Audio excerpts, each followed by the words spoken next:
it done, you know the level of difficulty that comes along with that sport. But there is one 14-year-old who is making the climb look like a piece of cake, and she's doing it without any help as she climbs. She is incredible. Now, think about it. Most teenagers spend their after-school hours doing homework, catching up with friends, but not Ashima Shiraishi. She has won countless competitions and set new records all over the world. I recently met up with Ashima at Brooklyn Boulders here in New York, where she taught me a thing or two about getting to the top.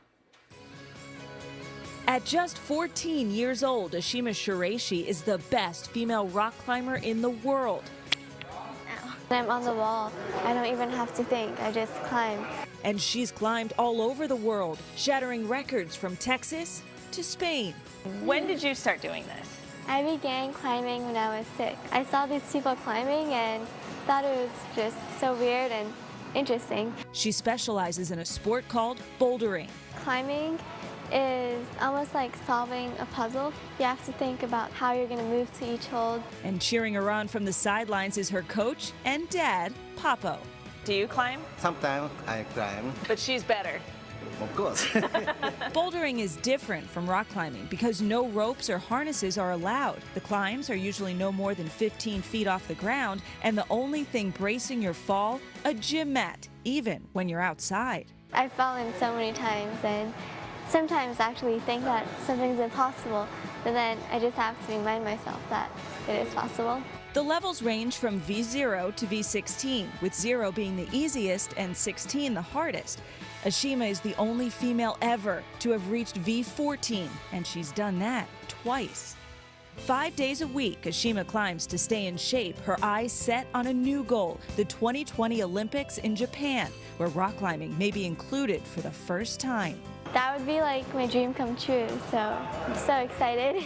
So when I decided it was time to give bouldering a try, who better than Ashima to show me the ropes, or lack thereof? Do you want me to show you first? Okay. And just make your way up. And then get to the top. Then came my turn. Yeah, I think I have a cramp in my foot. But my coach didn't want to hear any excuses. The other foot, yeah, there you go. Okay. Then you grab that, and then your left hand on that one. This one? Yeah.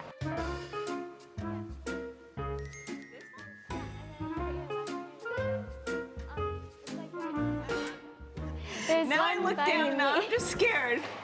Come on, you can do it. After freezing for just a moment, I looked up and reached for the top of the wall. Good job. Now I don't know what to do. You're done. Yeah, but how do I get down? Hole by hole, Ashima talked me through it until I was back on solid ground. I'm just gonna jump. Okay.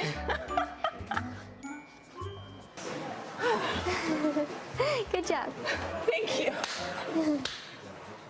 So I've never done rock climbing before, obviously, or especially bouldering. Right? Good. But she was talking me through it. I was so sore the next day, and remember I told you the levels? So yes. V0 is the lowest level. By the end of the day, I got up to level V2. Wow. Take a look at this. I was so determined because she was just climbing all over everything. So what makes it harder, Dylan?